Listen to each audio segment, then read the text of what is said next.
So here I go. तो ये आपको स्क्रीन पे प्रेजेंटेशन नजर आ रही होगी।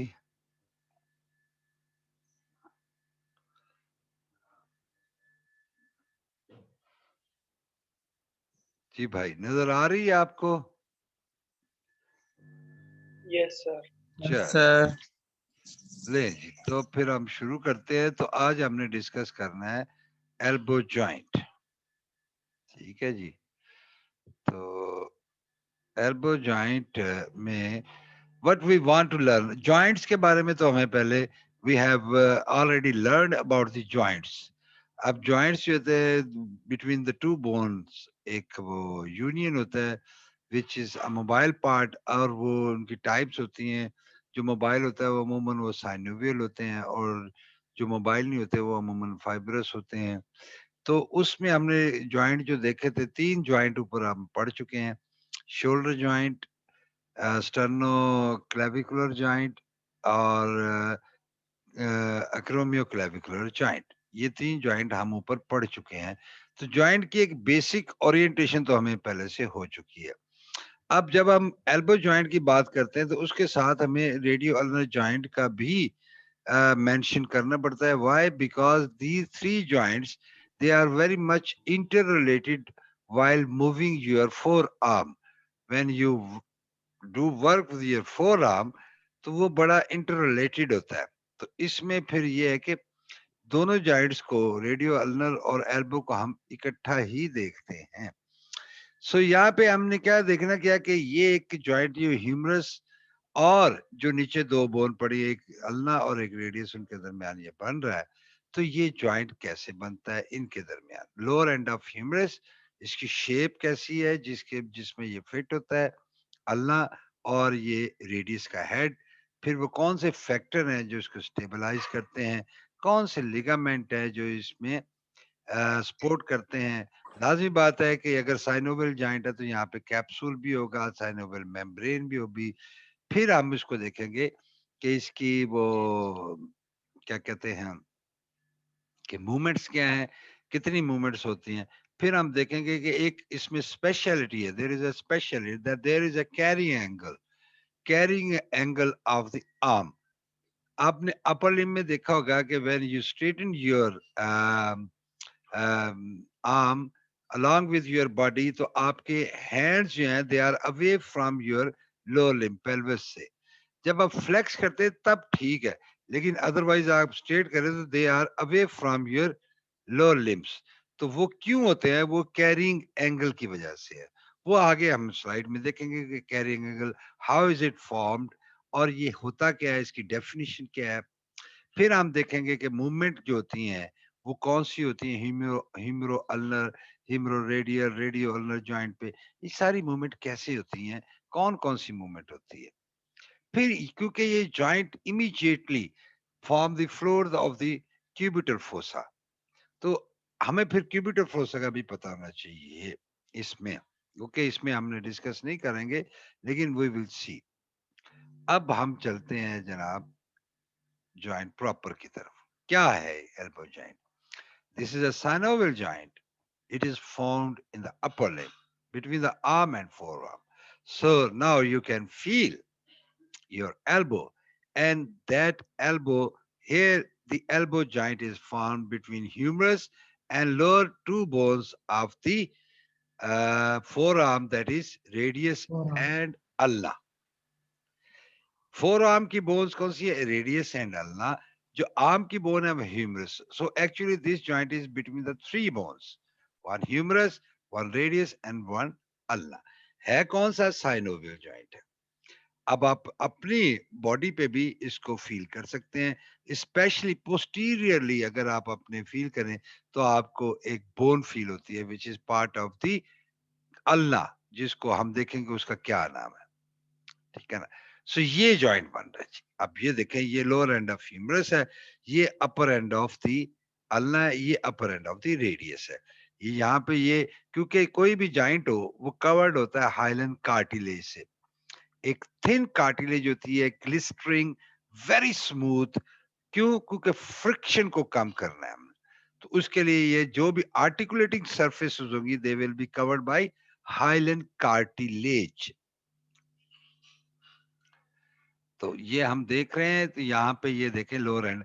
अब ह्यूमरस के लोअर एंड में हमने देखा था इसके दो कंडाइल थे, एक मीडियल एपिकंडाइल, एक लेटरल एपिकंडाइल। इसमें लोअर एंड पे ये एक प्रोसेस था जिसको हम कहते थे ट्रोक्लिया, और उसके लेटरली एक राउंडेड प्रोसेस था विच इज कैपिचुलम।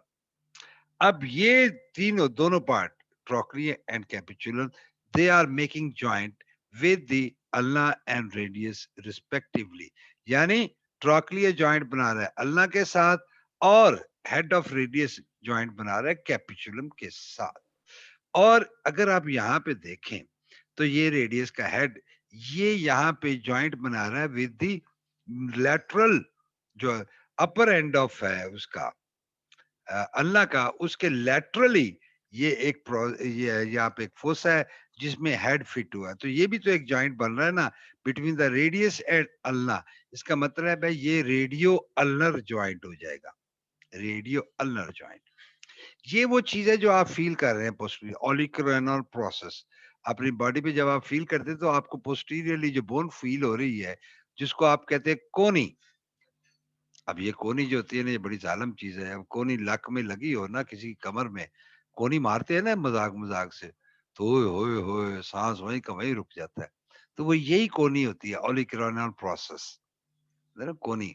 आप फील भी कर सकते हैं, तो कोनी आपको फील होती है, ठीक है ना। ये फिर जब आप फ्लेक्स करते हैं एल्बो तो ये बड़ी वो पॉइंटेड सी हो जाती है। यहाँ में चलो ये आप ये वाला पार्ट जो है ये दिस इज ऑलिक्रोनल प्रोसेस। तो ये अगर किसी की कमर में लगी हो तो उसको ओए होए होए लग पता जाएगा। वैसे आप लोगों में से किसी ने खाई है कोनी कमर में कि नहीं? नहीं, कभी अब्बे ने मारा नहीं है? Yes sir. सिर्फ दोस्तों में मजाक में। हाँ, तो ये जो है ना ये बेसिकली वो क्या है, बेसिकली वो ऑलिकेरेनॉल प्रोसेस होता है आपके अल्लाह का। आगे जो प्रोसेस है अल्लाह का वो ये कोरोनाइड प्रोसेस है। यानी कि अल्लाह में दो प्रोसेसेस हैं, ये ऑलिकेरेनॉल और coronoid. Coronoid anteriorly and ऑलिकेरेनॉल posteriorly. और हेड ऑफ रेजिडियस आप देख रहे हैं कि ये राउंडेड है। फिर अगर हेड है तो यहाँ नेक होगी और नेक के नीचे ये बिसिपिटल ट्यूबरोसिटी यानी रेडियल ट्यूबरोसिटी, यहाँ पे बाइसेप्स का टेंडन लगता है। अब अगर हम इसी अगली पे चलते हैं तो इसका मतलब ये हुआ कि elbow joint not a single joint but a compound joint. क्योंकि हमने देखा कि ये जॉइंट कंपाउंड, इसमें एक्चुअली तीन जॉइंट बन रहे हैं, एक हीमरस और अल्ना के दरमियान, एक हीमरस और रेडियस के दरमियान, और एक रेडियस और अल्ना के दरमियान। So it's a compound type of joint, तीनों इंटर रिलेटेड है। हिंज ये टाइप जॉइंट है। हिंज आप कभी बाग में गए हो तो वहां पे जो झूला झूलते हैं जो ऊपर नीचे होता है तो वो हिंज टाइप होता है। यानी एक तरफ एक बैठा था, एक तरफ वजन ज्यादा है, दूसरी तरफ ऊपर उठ जाती है, हिंज टाइप। यूनि एक्सियल यानी सिर में इसमें एक ही मूवमेंट हो सकती है। अब आपका काम है कि आप अपना बाजू को सीधा करें और अपने एल्बो जॉइंट पे हाथ रखें और इसको मूव करें। आप सिर्फ इसे फ्लेक्स कर सकते हैं और एक्सटेंड कर। बाकी इस जॉइंट की आप कोई और मूवमेंट, एबडक्शन एडक्शन एबडक्शन और कोई रोटेशन वगैरह कुछ नहीं कर सकते। वो जो ये जो रोटेशन होती है this is not rotation of the elbow joint, क्योंकि आपका ऑलिकेराइनल प्रोसेस जो है पीछे आप उसको भी उस पे फिक्स रखें ना तो आपको ये नजर आएगा कि ये इसमें आपका जो जॉइंट है एल्बो जॉइंट प्रॉपर वो तो नहीं मूव कर रहा, हैंड आपका रोटेट हो रहा है, only the hand is rotating. Actually आप इस तरह रखें तो आपको ये फील होगा। ये तो इसमें देखें एक ही मूवमेंट पॉसिबल है, फ्लेक्शन एंड एक्सटेंशन। बाकी कोई मूवमेंट आप करके दिखा दें नहीं पॉसिबल। सो इसका मतलब है कि ये यूनि एक्सियल है, ठीक है ना। और साइनोवियल है, साइनोवियल तो है ही है। डाईआर्थरोसिस का मतलब क्या हुआ कि एक्चुअली एल्बो जॉइंट प्रॉपर जो है वो दो जॉइंट है। अगर हम इस पे गौर करें तो ये यानी एक अल्ना और ह्यूमरस के दरमियान, and the other one is between humerus and the head of radius. ठीक हो गया, ये हमें समझ आ गया। सो एक्चुअली अगर डिफाइन किया जाए तो it's a compound joint hinge type uniaxial synovial diarthrosis joint. ये जनाब आपकी, आप फील देख सकते हैं, आप अपने बाजू पर भी अपने छोटे बहन भाई को पकड़ ले, उसकी एल्बो जॉइंट फील करें, वहां पे भी आप देख सकते हैं। जो पॉइंटेड एंड है वो ओलिक्रैनन है। ये मीडियली जो है क्या है, ये ये लेफ्ट आर्म फोर आर्म है ना, लेफ्ट फोर आर्म में आप देख रहे हैं कि ये मीडियली ये अल्ना आप फील कर सकते हैं। ठीक है ना, ये अल्लाह का फील कर सकते हैं। इधर आप लेटरल ये इसने ये राइट है लेफ्ट है, राइट ही लगता है। अगर ये लेटरल एपिकंडाइल है तो फिर ये राइट है, तो फिर ये अल्लाह कहाँ से आ गई?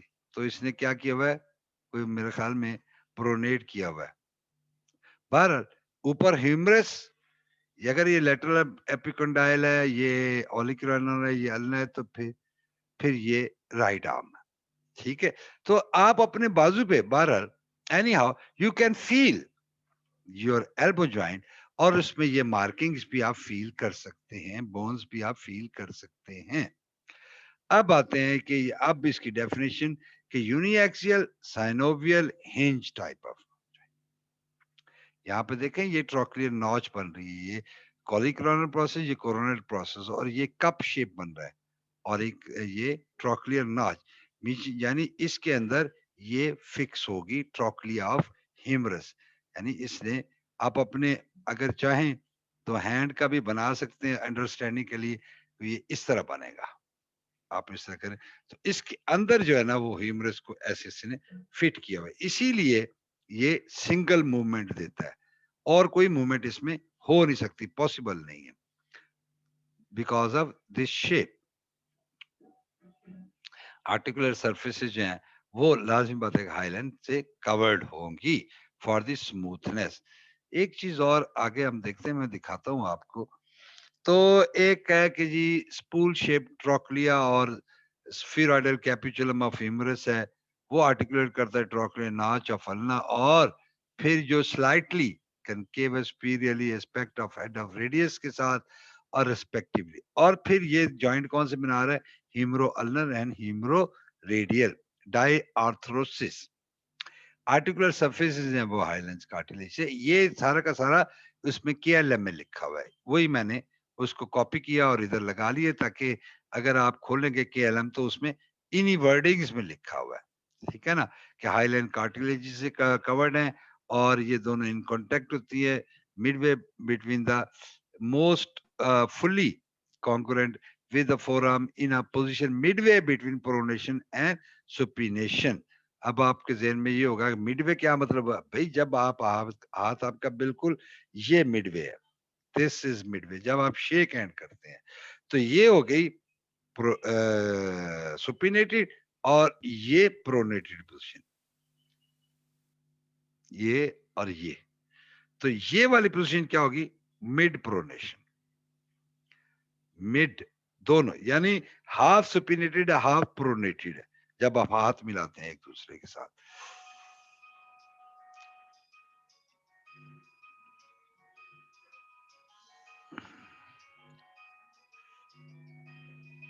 जस्ट अ मिनट, आप एक सेकंड के लिए होल्ड करेंगे, सुन। अब जनाब अब हम अगली स्लाइड पे चलते हैं। तो ये देखें, अब यहाँ पे मैंने दिखाने की कोशिश की है कि जो एंड्स हैं वो कैसे दिखते हैं और कैसे फिट होते हैं। यहाँ पे एक चीज और है, कोई बच्चा सोचने वाला तो उसमें सवाल पैदा होता है कि अगर हम यहाँ पे एक सीधी स्ट्रेट लाइन खींचें, तो आपको लगता नहीं कि ये ट्रोक्लिया जो है ह्यूमरस का, इसका जो ये जो मीडियल एंड है, ये it is somewhat lower than the capitulum, ये स्ट्रेट नहीं है, ऑब्लिक है। जब ये इसमें फिट होगा तो ये क्या स्ट्रेट होगा, नहीं, ये ऑब्लिक होगा। ठीक है ना, ये देखिए ये यहाँ पे ट्रोक्लियर नॉच है, ये कोरोनाइड प्रोसेस, ये ऑरिजिनल प्रोसेस, इसने इसमें फिट होना है। तो ये वाला एंड अगर the trochlear medial end is lower than the lateral, and it is lower than the capitulum, so the elbow joint can it be straight? हो सकता है ये? नहीं, पॉसिबल ही नहीं है. सो इसीलिए इसकी वजह से, for this reason, where the trochlear notch of the ulna is fitting into the trochlea of the humerus, while fitting into it, it creates an angle between humerus and ulna. वही असल में carrying angle बनता है. And this is because of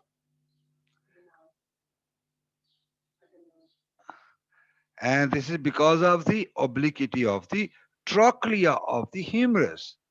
ठीक है ना? तो ये बड़ा इंपॉर्टेंट पॉइंट है यहीं पे समझने वाला कि कैरी एंगल इसी वजह से बनता है. ये इसका हो गया लैटरल एपिकंडाइल, ये medial epicondyle. They are not taking part in any articulation. तो ये आप यहाँ पे समझ सकते हैं.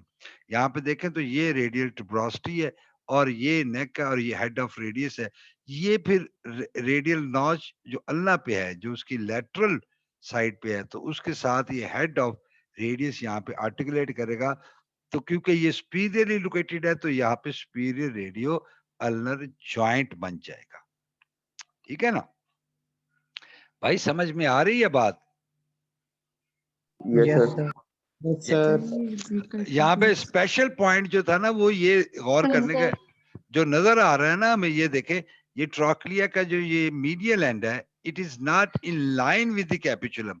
अगर यहाँ पे आप स्ट्रेट लाइन खींचे तो ये लाइन, ये जो trochlea, it is below the capitulum, so it will create a carrying angle. वो हम देखें कैसे करता है.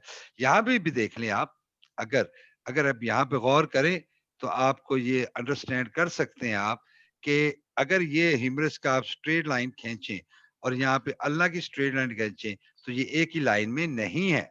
These are not in one line. आप खुद देख सकते हैं ये लैटरली टिल्टेड है. ये अल्ना और रेडियस जो है लैटरली टिल्टेड है along with the axis of humerus. तो यहाँ पे क्या बन जाएगा? कैरिंग एंगल बन जाएगा. ये देखें, ये इसने यहाँ पे पीछे, अगर ये एंटीरियरली यहाँ पे जो फोसा होगा ये इसके कोरोनॉइड प्रोसेस के लिए होगा, तो यहाँ पे कोरोनॉइड फोसा हो गया. पोस्टीरियरली ये ओलिक्रोनल प्रोसेस है, तो ये जिसमें फिट होगा वो ओलिक्रोनल फोसा होगा ऑफ द ह्यूमरस पे. ठीक हो गया. और ये कैपिचुलम है, कैपिचुलम में फिट हो रहा है क्या? Head of radius. और ये वो बन रहा है between the radial notch of ulna और ये हेड ऑफ रेडियस के दरमियान ये जॉइंट बन रहा है जिसको सुपीरियर रेडियो अल्नर जॉइंट कहते हैं. ठीक हो गया. तो अब जनाब, अब हम पहुंच के इस यहां तक हमें अंडरस्टैंडिंग हो चुकी है कि जी ये humero ulnar joint between the pulley-like trochlea and medial aspect of the distal end of the humerus and trochlear notch on the ulna. ये हम अंडरस्टैंड कर चुके हैं, हमें नजर आ गया, हमने देख लिया. Humeroradial between the capitulum and lateral aspect of the distal end of the humerus with the head of the radius. तो ये हमने ये जॉइंट भी देख लिया है. अब ह्यूमरो अल्नर और ह्यूमरो रेडियल जॉइंट, ये give the elbow it's characteristic hinge like properties. इसी वजह से ये आपकी एक मूवमेंट होती है हिंज की, जिसमें फ्लेक्शन तो मैक्सिमम है, extension from flex position up to 180 degree. ये अब टोटल 180 डिग्री बन नहीं सकता क्योंकि आपके ये बाइसेप्स और फोरआर्म जो है ये बीच में आ जाता है. आपको मेरा नजर आ रहा है एल्बो जॉइंट है भाई? Yes sir. अब भावे मेरे डॉलर नहीं बढ़े पर फिर भी ठीक है यार इस उम्र में. अब ये देखें, ये फुली तौर पे मिल नहीं सकते, so there will be a space. इसका मतलब है जो फ्लेक्शन होगी वो 180 डिग्री की नहीं हो सकती. तो ये फ्लेक्शन तकरीबन कोई 143, 145, 150 डिग्री की बनती है. एक्सटेंशन यहां से फिर होगी एक्सटेंशन, तो ये हिंज टाइप बन गया ना, ये हिंज. ठीक है जी. तो अगर क्लास होती तो फिर मैं किसी और तरह से एक्सप्लेन करता, लेकिन अभी मैं ऑनलाइन हूं, I can not explain it. So here we see again the figure showing the elbow joint, जहां पे हम देख रहे हैं कि ये जॉइंट बन रहा है और कैरिंग एंगल भी यहाँ में समझ आ रहा है। एक्सरे में हमें इस तरह से नजर आएगा। तो यहाँ पे एंटीरियरली यहाँ पे कोरोनाइड प्रोसेस होगा, ये हेड ऑफ रेडियस हो गया। तो फिर ये फोसा जो है ये पीछे ओलिक्रानल फोसा है, एंटीरियरली ये ओलिक्रानल प्रोसेस है, कोरोनाइड आगे होगा प्रोसेस। इसका लेटरल व्यू ये एक्सरे में आपको अलग दिखाऊंगा। ये डायग्राम अगर आप ड्रा करना चाहें तो बहुत अच्छी है, लेकिन नहीं बस ठीक है। तो यहाँ पे ये trochlea capitulum head of radius और ये ट्रॉक्लिया नाज, ये कोरोनाइड प्रोसेस, ये रेडियल ट्यूबरोसिटी, ये सारी चीजें हम अप्रिशिएट कर सकते हैं। और ये हो गया फिर coronoid fossa on the anterior aspect of the lower end of the humerus, इसके एंटीरियरली होगा।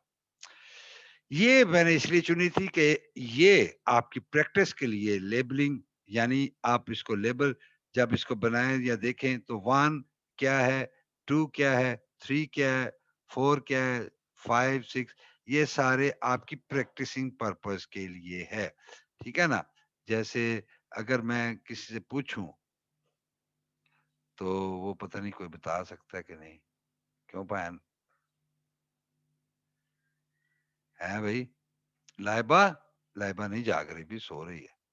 लाइबा, लाइबा रहमत 2030 नहीं, कितना 20,030 रोल नंबर है इसका, 20030। लेकिन ये सो रही है बेचारी। जैनब भी सो रही है। हाँ जी, जैनब सो रही है और जैनब अशरफ भी सो रही है, दोनों सो रही हैं। सर मैं सो नहीं रही, मैं उठी हूँ।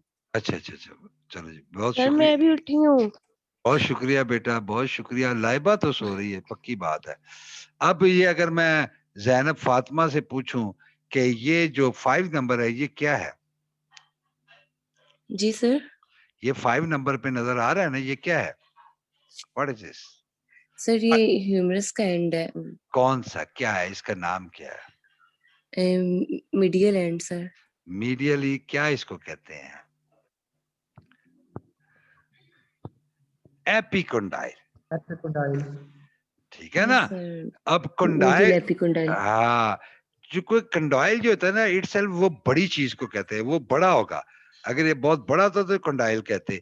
अब क्योंकि इसका साइज छोटा है तो ये एपिकोंडाइल हो गया। और ये 8 नंबर पे क्या होगा फिर? Lateral epicondyle sir. Lateral epicondyle sir. तो ये इस तरह की डायग्राम नेट पे बहुत सारी मिल जाती हैं, जिसमें अगर आप देखना चाहें तो बड़ी इंफॉर्मेशन होती है इसमें, और ये बड़ी प्रैक्टिस के लिए बहुत अच्छी है। ठीक हो गया जनाब। अब जनाब हम ये इसके आगे कैप्सूल पे, कि अब हमें ये तो पता चल गया ना between the radius and ulna और किस तरह बनता है, कैसे बनता है। अब इसमें होगा कैप्सूल अटैच, और ये अटैचमेंट दिखाएगी है कैप्सूल की। ये एंटीरियरली है कि posteriorly? You know very well this is anteriorly. ह्यूमरस के अबव है। ये कहाँ पे है? मार्जिन ऑफ कोरोनाइड फोसा के ऊपर है, और जो रेडियल फोसा बना है उसके मार्जिन के साथ ये लगा हुआ है सुपीरियर।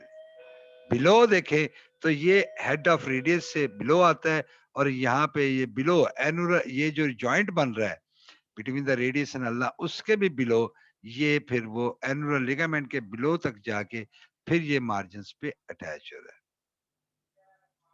ठीक है ना, समझ आ गई? तो ये अब पोस्टीरियर लेके देखें तो ये कोरोनाइड फोसा के मार्जिन पे, फिर आर्टिकुलर मार्जिन पे, फिर इधर ऑलिक्रानल प्रोसेस के ऊपर नहीं है, उसके मार्जिन के ऊपर अटैचमेंट है।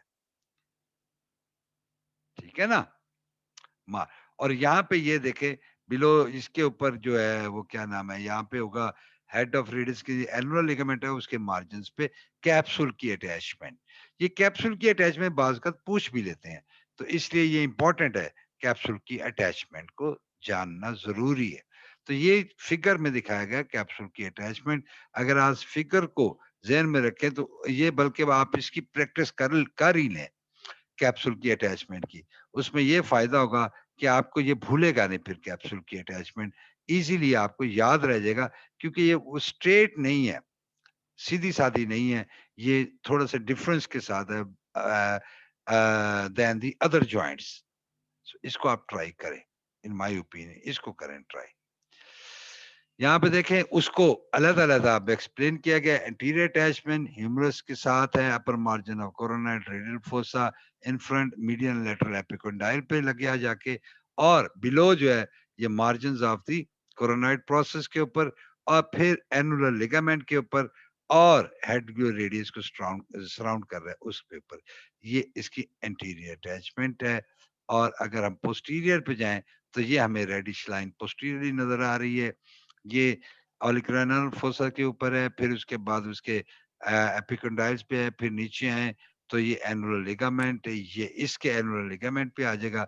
ये मार्जिन्स ऑफ क्या है, ऑलिक्रानल प्रोसेस ऑफ अल्लाह उसके मार्जिन्स के साथ है। तो और एनुलर लिगामेंट ये इसकी पोस्टीरियर अटैचमेंट। लेटरल, अब इसमें लिगामेंट आ जाते हैं। यहाँ पे ये ना, ये एक लेटरल रेडियल कोलैटरल लिगामेंट दिखाया गया है कि रेडियल साइड पे ये देखें, ये अब ट्रायंगुलर लग रहा है ना, यहाँ देखें ये इसका बेस, ये इसका एक पॉइंट है, ये इसका बेस बन रहा है, ये इसके एक बॉर्डर है, ये इसका दूसरा बॉर्डर है, ये ट्रायंगुलर है ये shape, radial collateral ligament. Apex कहाँ पे है, लेटरल एपिकोंडाइल के ऊपर जा बनेगा। यहाँ पे ये मार्जिन्स जो हैं इसके एनुलर लिगामेंट के ऊपर, उसके ऊपर अटैच हो जाएगा। तो अगर हम ये देखें, this thin this line of capsule and, ये जो साइनोवियल मेम्ब्रेन होगी वो फिर सारे के सारे कैप्सूल के अंदर साइनोवियल मेम्ब्रेन उसको लाइन करेगी, and it is continuous below with the synovial membrane of superior radial radio ulnar joint. तो जो इस यहाँ पे ये जॉइंट बनेगा इसके साथ ये कंटिन्यूअस होगी साइनोवियल मेम्ब्रेन। अब ये देखें हमें ये सैनोवियल मेम्ब्रेन निकल नजर आ रही है, एनुलर लिगामेंट नजर आ रहा है, और ये इसके बाकी ऑलिकुलर प्रोसेस और फोसा सारी चीजें। तो यहाँ पे जब साइनोवियल मेम्ब्रेन होगी तो वो साइनोवियल मेम्ब्रेन से बरसा भी बनेंगे, एक सब टेंडिनस, सबकुटेनियस और बिसिपिटल। ये मैं आपको इसमें दिखाता हूँ। अब ये देखें यहाँ पे इस डायग्राम में देखें तो ये देखें ये टेंडन के, ये ट्राइसेप्स का टेंडन जो ऑलिकुलर प्रोसेस पे लगता है, तो ये देखें ये इसके बिलो है, deep to it, anterior to it है, तो ये सब टेंडिनस हो गया। जो टेंडन के अंदर है बरसा, इंटर टेंडिनस हो गया। और ये जो बाहर होगा, जो प्रॉपर ऑलिकुलर नॉन बरसा है, तो ये हो गया सबकुटेनियस। यहाँ पे देखें ये दिखाया गया सबकुटेनियस विच इज ऑलिकुलर बर्सा, लेकिन जो सब टेंडिनस है वो यहाँ दिखाया गया है कि ये वाला सब टेंडिनस बर्सा। अब ये बर्सा आपको पता क्या करते हैं, ये फ्रिक्शन को रिड्यूस करते हैं मूवमेंट के दौरान, प्रोवाइड स्टेबिलिटी प्रोवाइड करते हैं। तो ये इनका ये काम है। तो एक बिटवीन द ट्राइसेप्स टेंडन और अपर सर्फेस ऑलिकुलर प्रोसेस सब टेंडिनस, और सबकुटेनियस ऑलिकुलर बर्सा जो है वो completely a large bursa lies between skin and subcutaneous triangular area on the posterior aspect of the olecranon। एक बिस्पिटो रेडियल बर्सा भी कहते होता है, बाद में कहते हैं कि है, बाद कहते हैं कि नहीं कोई बर्सा नहीं होता वहां पे, बाद कहते हैं कि वहां पे सिर्फ फैट होती है। Some says but other says that there is bicipitoradial bursa in the elbow joint also. So ये बरसा में पता लग गया। अब इसमें ये एक medial collateral ligament which is not triangular, इसका एक एंटीरियर बैंड है, एक पोस्टीरियर बैंड है और एक ट्रांसवर्स बैंड है। तो ये अल्नर कोलैटरल लिगामेंट के एक्चुअली ये सिंगल नहीं है, इसके तीन बैंड है, एक है इंटीरियर बैंड, एक पोस्टीरियर और एक ट्रांसवर्स बैंड। ये फर्क है दोनों में। और यहाँ पे ये एनुलर लिगामेंट मींस कि ये हेड ऑफ रेडियस को, जैसे आप शर्ट पहनते हैं तो ये शर्ट के दो मार्जिन है, तो ये आपकी नेक के अराउंड आते हैं, तो इसलिए वो ये कफ ऑफ आपका जो शर्ट होता है वो अराउंड इस तरह कवर करता है, तो इसको एनुलर लिगामेंट इसलिए कहते हैं। अब ये पूरी तरह क्यों, क्योंकि ये यहाँ पे रेडियस के हेड में लगना है तो पूरा कवर नहीं कर सकता। सो इस डायग्राम में क्या पता चला कि मीडियल जो एपिकोंडाइल है उससे फिर जा रहा है एक band between the coronary process के ऊपर, तो एंटीरियर हो गया। एक पोस्टीरियर बैंड है जो मीडियल एपिकोंडाइल से ऑलिक्रानन पे जा रहा है, तो वो पोस्टीरियर हो गया। एक ट्रांसवर्स है between the anterior posterior band, anterior posterior band के दरमियान जो है फिर वो ट्रांसफर बैंड आ जाएगा। तो 3 बैंड है मीडियल कोलैटरल या अल्नर कोलैटरल लिगामेंट के। ठीक हो गया। तो यहाँ पे ये एक और स्लाइड है जिसमें सारे लिगामेंट्स जो एंटीरियरली पोस्टीरियर। ना भाई कौन है नबीला? नाम नबीला क्या कर रही हो, क्यों लगा रही हो लाइनें, नाराज हो गए हो आप? सर नबिया होगी, मैं नहीं हूँ। हाँ नबिहा, नबिहा, सॉरी सॉरी, वो ऐनक नहीं ना लगाई हुई मैंने पढ़ने वाले, तो इसलिए बहुत जरा आई एम सॉरी। तो ये जनाब यहाँ पे हमें अल्नर कोलैटरल लिगामेंट, यहाँ पे रेडियल कोलैटरल लिगामेंट और ये एनुलर लिगामेंट नजर आ रहा है, जो कि इस अल्ना के जो लैटरली रेडियल नाचोस के मार्जिन पर और हेड के अराउंड है, यानी इसके अंदर हेड घूमेगा।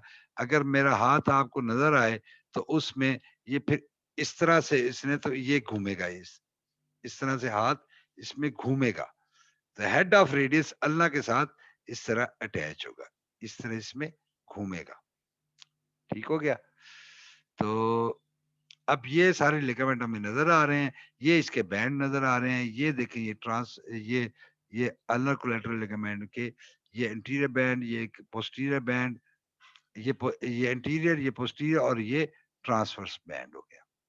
यहाँ पे ये देखें इसने दिखाया हुआ सबक्यूटेनियस पॉलीक्रेनॉन बर्सा दिखाया गया है। ये कैप्सूल की अटैचमेंट है सारी, ये जो हमें नजर, इसके ऊपर सारा होगा कैप्सूल। कैप्सूल यहाँ तक अटैच होगा अराउंड। कैप्सूल तो सनेबल जेट में जरूरी होता है। ये बड़ी अच्छी डायग्राम है, इसको तो कहने, ये एक बड़ी डायग्राम मैंने देखी थी तो मुझे पसंद आई। तो इसमें भी सारे लिगामेंट्स आपको नजर आ रहे हैं। स्पेशली ये आपको अल्नर रेडियल साइकिल ट्रायंगुलर है, सिंपल है, इसलिए वो इतना वो दिखाना चलो जरूरी नहीं था, लेकिन ये जरूरी है। तो इसमें हम देखते हैं कि ये इसके जो बैंड्स हैं ये उसके अल्नर कोलैटरल लिगामेंट के, फिर ये एनुलर लिगामेंट ये नजर आ रहा है, ये आपको ये जॉइंट कैप्सूल जो है वो नजर आ रहा है। फिर यहाँ पे देखें ये लग रहा आके रेडियल टेंडन ऑफ बाइसेप्स, जो कि रेडियल टुब्रोसिटी पे आ लगेगा। ठीक है ना, ये रेडियस, ये अल्ना, ये बड़ी अच्छी डायग्राम थी। अगर लिगामेंट्स को बताते हुए अगर आप ये डायग्राम बना दें तो अच्छा है। फिर एक और डायग्राम थी कि ये लैटरल एपिकंडाइल दिखाया गया है, तो इसमें रेडियल कोलैटरल लिगामेंट दिखाया है, फिर इस अल्नर कोलैटरल लिगामेंट है, ये इसके प्रोसेसेस हैं, ये रेडियस के साथ। तो कैप्सूल इन सबको कवर करता है, जॉइंट कैप्सूल। तो इसकी ब्लड सप्लाई वही एनास्टोमोसिस अराउंड एल्बो जॉइंट जो है वो बनता है, जो है वही इसको सप्लाई करेगा। और नर्व जो है मीडियन नर्व इसको सप्लाई नहीं करती, रेडियस भी करती है, मस्कुलोक्यूटेनियस भी करती है, अल्नर भी करती है, but median nerve does not supply the elbow joint. यानी अगर ब्रेकियल प्लेक्सिस लेवल पे मीडियन नर्व को डैमेज होता है तो एल्बो जॉइंट पे पेन नहीं होगी, डिस्प्ली होगी। लेकिन अगर अल्नर को होता है या रेडियल को होता है मस्कुलोक्यूटेनियस से, तो एल्बो जॉइंट के पेन आपको मिलेगी। ठीक हो गया जनाब। अब रह गए इसके रिलेशंस, फिर उसके बाद जो है ना इसकी मूवमेंट्स, फिर उसके बाद उसका कैरिंग एंगल बड़ा इंपॉर्टेंट है क्योंकि इसमें कंट्रोवर्सी है। और फिर इसकी जगह क्लिनिकल्स, ये अब हम कल करेंगे इंशाल्लाह। कल का टाइम हम फिक्स कर लेंगे, उसमें हम देखेंगे कि ये कैसे करना है।